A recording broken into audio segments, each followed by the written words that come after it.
So today I'm gonna make a Roti Gatsby, right? So I've made on some roti balls or roti dough. Um, I've rested it for some time so it's nice and stretchy, as you can see. So what we're gonna do is we're gonna fry off our rotis or roti balls. I've made content about my roti balls or my roti recipe before, so you can go and check it somewhere with one of my chicken curry or mutton curry and roti. So let me show you what all I've got. Okay, so I went to my local Pick n Pay, got some coriander. See, I got me some lettuce. I bought me some HQ barbecue sauce at Pick n Pay as well. I got 2 tomatoes as well, and then I also went and got some minute steaks. All of these ingredients at Pick n Pay in Observatory. Then I've got 4 potatoes over here, which I'm gonna make hot chips with. Then I've also got from the butcher, I went to go and buy the, what's this, quality pickles dhania chutney. Then I was at Nando's this week, and I bought me a pita from Nando's, and I bought this flavor. Steam was coming out of my ears because this is not extra hot, but it's a wusa, which is right on top. I didn't know wusa was hotter than extra hot. Anyway, let's start and then we'll dig in. Okay, so first things first is we're just gonna roll out our roti. So I'm just gonna show you one example of how I'm rolling out my roti. So I just roll them down in length like that. I then smear, my Movalo butter. And I smear it like a thick so that, you know, you get extra crisp out of the roti. So this process I repeat twice. So this is the first step, right? Now we're just gonna fold it up,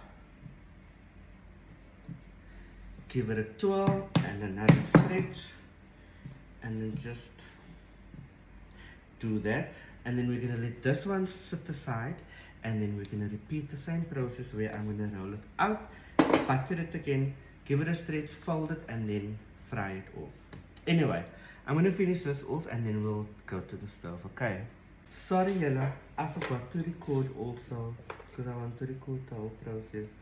So I've just peeled my potatoes and I'm dicing them up into chip sizes, and then we are gonna fry that. Our minute steaks, we've rinsed it and we've laid it in water.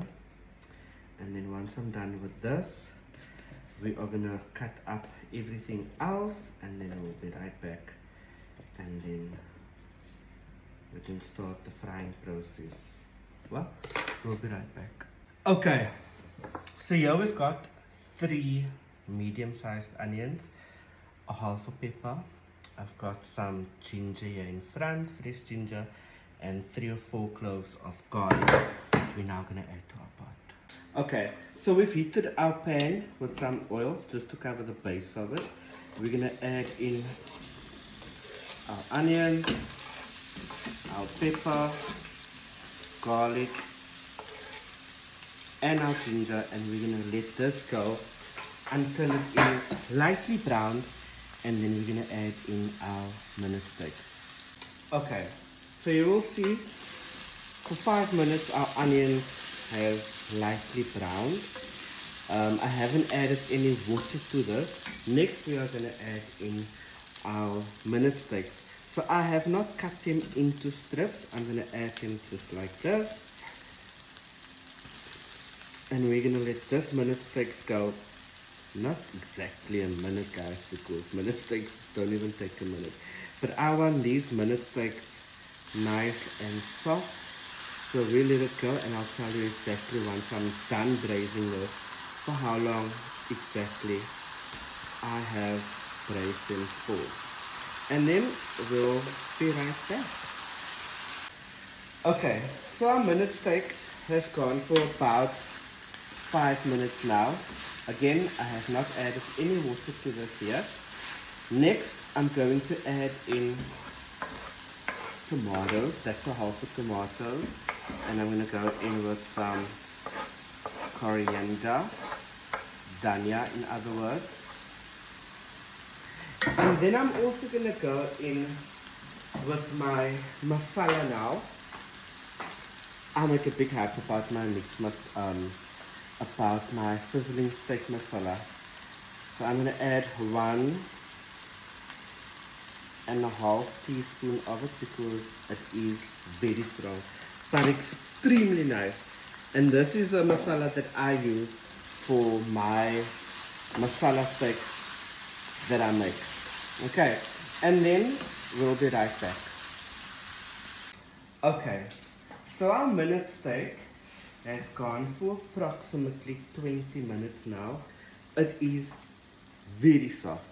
Now I'm going to go in with some more coriander because I just love a masala steak with lots of coriander.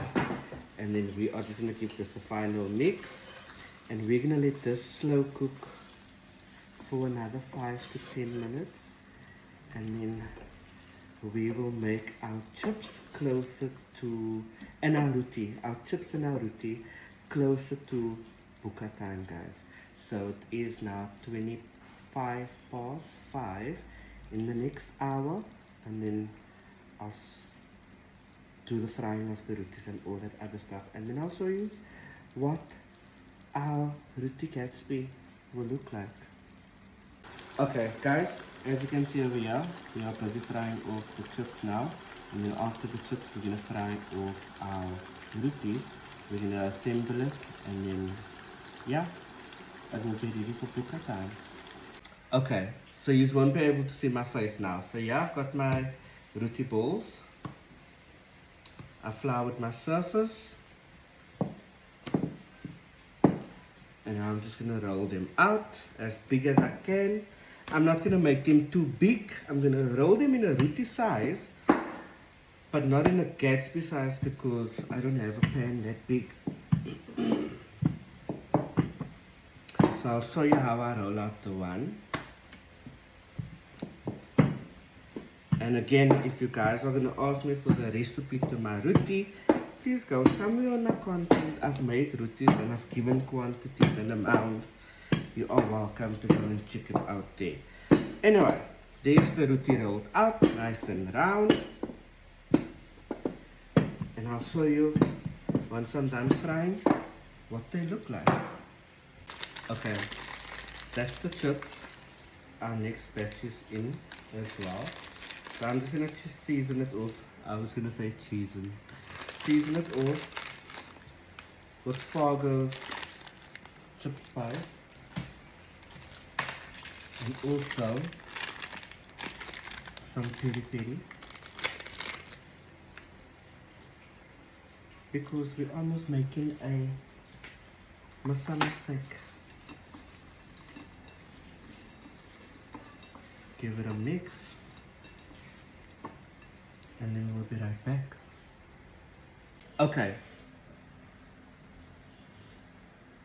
Over here, you will see I'm busy frying all my rotis now. I'm gonna go in and fry off the one, and I'm gonna show you what they're gonna look like once I assemble them. Sorry, my pan is, there we go.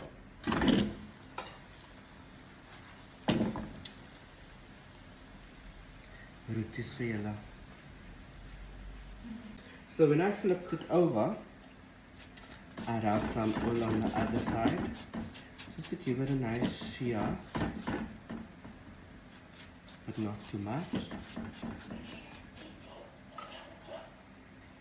Righto, guys, there's the roti now. We're gonna assemble this now. We're going to assemble. So, at the bottom of our roti, this is how I'm gonna do mine. I'm gonna put some lettuce over there. You can put more things that you can. I don't have more stuff, so we're just gonna go with what we have on hand. And I'm gonna go in with my masala steaks, like that, like that.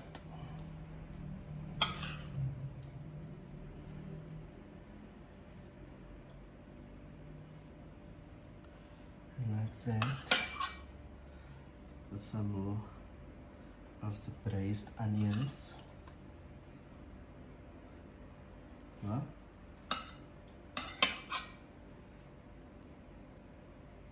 then we're gonna go in with our peri peri chips, and we're gonna deck it on top like that. Guys, let me know what you're having for buka, for iftar. But this is what I'm making. We have about half an hour left till that time, but you know, to soak this in liquor won't be too bad. Then what I'm gonna go in with next is some sauce. So this is the barbecue sauce that I bought by Pick n Pay.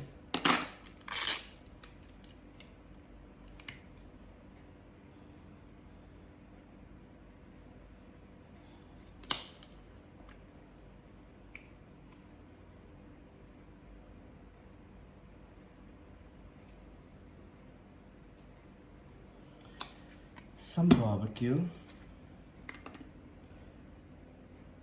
and some dhania chutney.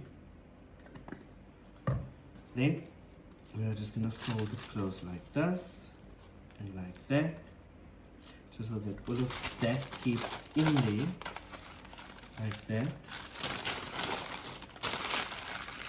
And then we'll put some.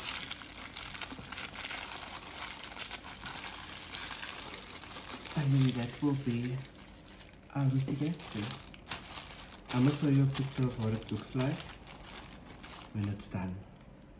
Okay guys, my first time that I made a Roti Gatsby, a gibba. So we're gonna give honorable member the honors to dig into it and let us know his thoughts about it. So let's see how. He's the biggest critic, guys.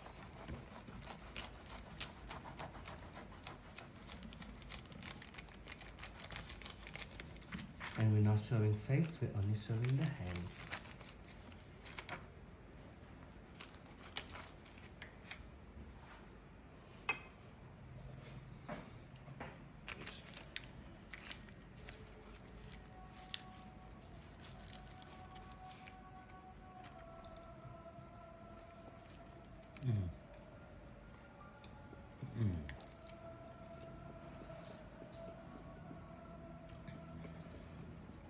What do you think of the gibba? Very nice. You enjoying it? Tell the people I make the best food.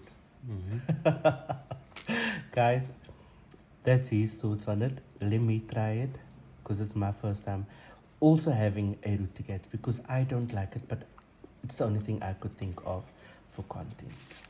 It's actually healthier than the normal Gatsby. Healthier? It's less carbs. And I know there's potato, but there's... Anyway guys, my Roti Gatsby.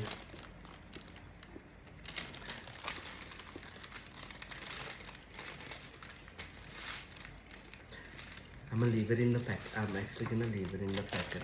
So I'm gonna, yeah. Let's give it a taste test.